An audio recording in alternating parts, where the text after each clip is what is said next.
Saya kalau lihat kawan-kawan yang hadir di sini semua, saya optimis kok. Nggak lama lagi nih barang.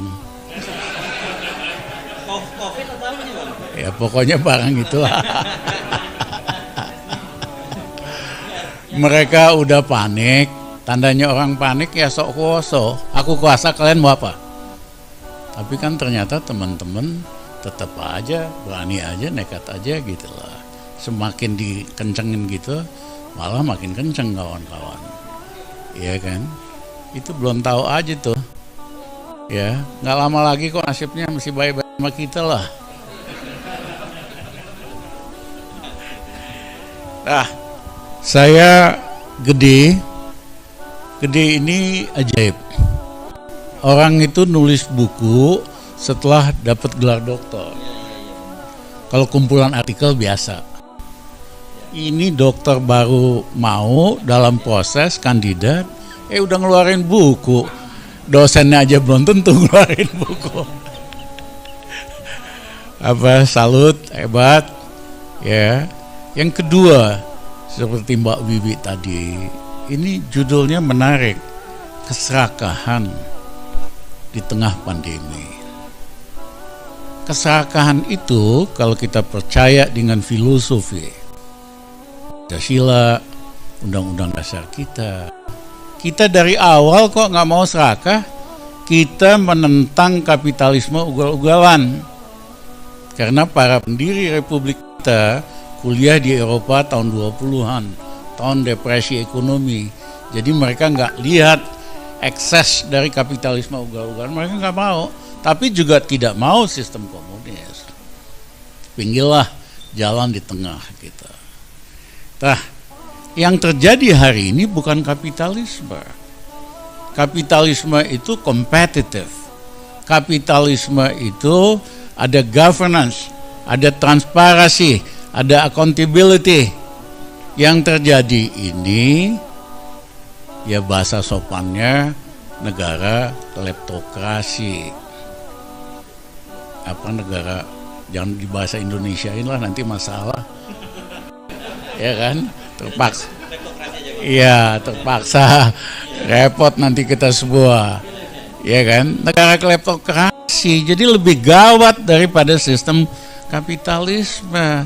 Kapitalisme itu ada kompetisi, dan yang kedua, kapitalisme didukung oleh trias politika, saling lembaga-lembaga saling ngawasin. Contohnya, Perdana Menteri Abe di Jepang puasa 8 tahun. Di tahun ke-8 dia ngajak makan malam teman-temannya. Makan malam, stafnya lupa bayar pakai uang negara. Cuman $5.000. Bocor sama wartawan, digoreng sama wartawan, karena wartawannya independen, bukan kayak di sini. Ini wartawan di sini kan dikandangin semua kecuali FNN. Ya. Wartawan peliharaan istilahnya gitu loh. Iya kan? Nah, akhirnya Perdana Menteri Abe ngundurin diri. Seorang menteri Prancis mau liburan ke Maroko, pakai mobil dinas, pakai sopir dinas. Sebetulnya kecil lah, cuma berapa ribu dolar. Bocor sama wartawan. Wartawannya independen, bukan peliharaan dari partai politik atau tokoh. Digoreng, akhirnya mengundurkan diri. Nah, tapi tokoh-tokoh kemerdekaan, pergerakan Republik Indonesia, rata-rata standar etikanya itu standar Eropa. Orang seperti Bung Hatta, seperti Agus Salim, seperti sebutin tokoh-tokoh kita. Mereka tidak mau menyalahgunakan kekuasaannya untuk memperkaya diri sendiri. Tidak mau memanfaatkan haknya rakyat sama negara untuk keuntungan pribadi. Itu standar etika Eropa. Tokoh-tokoh kemerdekaan kita standarnya begitu. Orde Baru makin kacau, tapi hari ini bukan hanya lebih kacau, jadi super kacau gitu lah. Nah, yang kedua yang bikin malu, Dulu kan saya yang perkenalkan istilah peng-peng. Ya, peng-peng itu dua profesi, satu pengusaha, itu profesi mulia. Kedua pengusaha, itu juga profesi mulia. Yang masalah kalau keduanya digabungin, kacau, negara rusak, rakyat dirugikan. Nah yang terjadi itu hanya ganti tokohnya doang. Dulu saya pernah bilang Pak JK peng-peng, ya, karena jadi pengusaha pejabat ini. Tapi sekarang dia udah kagak peng-peng lagi, wong dia tidak kuasa kan. Makanya kita bayan referee.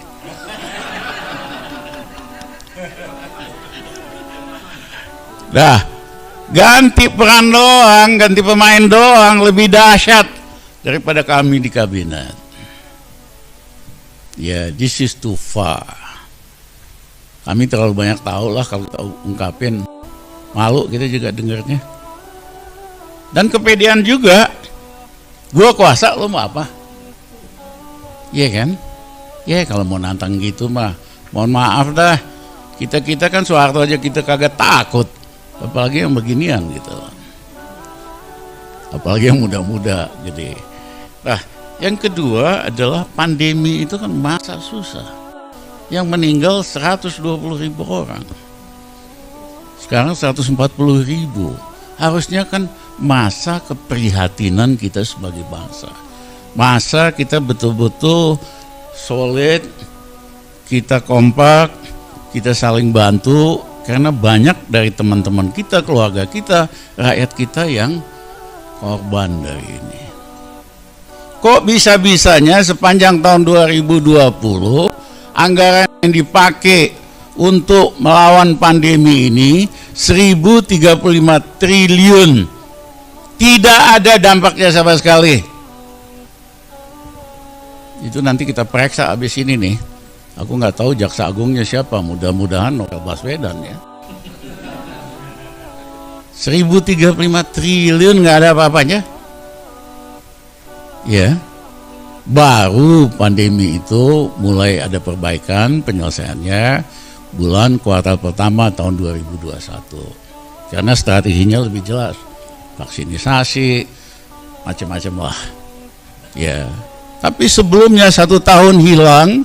Korbannya 120.000, anggaran 1.035 triliun, tidak ada hasilnya, bahkan naik luar biasa. Ini suatu saat, jadi jangan cukup nulis buku gini, kita ubah siapa yang tanggung jawab gede.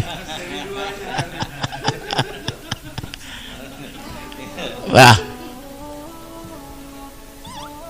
dalam masa susah itu, masa sulit itu, masa krisis, justru orang-orang ini mencari kesempatan. Rakyat lagi susah, lagi apa, mereka manfaatkan kekuasaannya untuk memperkaya diri dan kelompoknya. Ini udah keterlaluan banget. Ya, saya khawatir model-model pemerintahan gini. Saya tuh dari awal nggak suka presiden diadili Pak Bahtiar. Saya ingat Gus Dur begitu berkuasa, dia panggil saya, Rizal, gimana Pak Harto kita tangkap aja. Saya bilang jangan, karena ya jenderal yang loyal Pak Harto masih banyak. Ya kalau kita tangkap sebulan lagi nih pemerintah jatuh, Gus Dur sama saya nanti yang di dalam gitu. Itu terjadi di Mesir Pak Bahtiar, bukan bercanda. Ya, nah kecuali udah diganti semua. Tapi pada dasarnya saya nggak suka presiden diproses dan diadili secara hukum.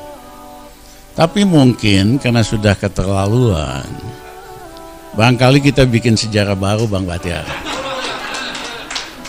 Supaya kapok gitu loh. Pejabat negara itu amanah. Ya kan? Kalau nggak kapok-kapok, dulu kita kritik KKN. Ya kan? Tommy Soeharto terutama anak-anaknya.